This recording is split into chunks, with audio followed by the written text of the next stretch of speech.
we often confront a level of resistance, what I call sometimes the push pull. And there are also opportunities that you see that people have that they're not noticing. There's always a blind spot for some people.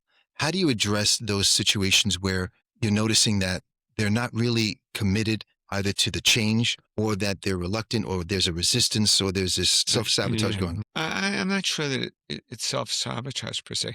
I think that people find what I call uncomfortably familiar places. In other words, that they they don't want to, the resistance to change is going to be painful. So they'd rather know, in other words, stability is extremely important mentally. So you'll find that people will have these rehearsed, as you're suggesting, or resistant, or patterns that you can't break through, or scripts that they've got. And so that script needs to be unmasked.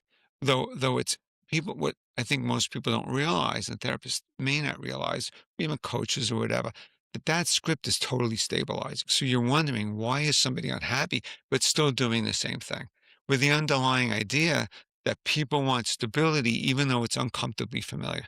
So something may be somewhat painful, but they think that that's door number one.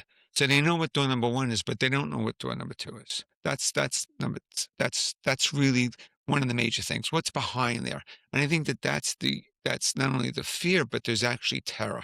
So it's unstabilizing. So my job is to one, to let's break down the idea that of this stability, the need, this thinking, this kind of concrete thinking that you're seeing, get past that.